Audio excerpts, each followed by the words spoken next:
Partida bastante pareja, la partida de la primera del programa. Mal para el ejemplar Vallecano, queda último fuera de carrera. Vallecano hizo extraños y se quedó muy lejos fuera de carrera.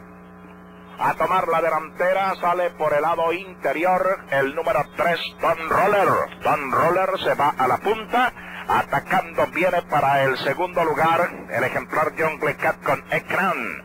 Está dominando la situación el ejemplar Don Roller. Merengón pasa ahora a ocupar el segundo con Espartaco. Ecran está corriendo en el tercero, luego está tratando de acercarse por fuera Willing Glee. Han recorrido en 22.4 los primeros 400 metros. Dominando Don Roller, el número 3 se ha distanciado hasta 6 cuerpos. Mientras tanto, Merengón ocupa el tercero. Willing Glee viene ahora avanzando por fuera con Jungle Cat y también el caballo Yara Lander a pelear el cuarto lugar.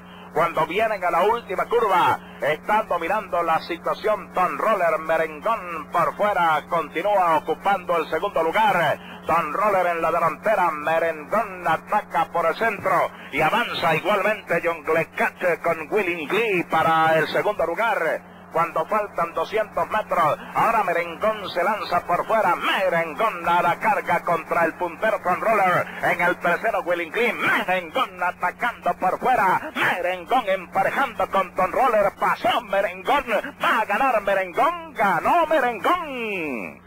Segundo Don Roller. Tercero Willing Glee. Cuarto Yara Lander. Luego está llegando el caballo Plazo Fijo. Detrás Jungle Cat. Luego Egran, Vallecano. Y en el último, Espartaco.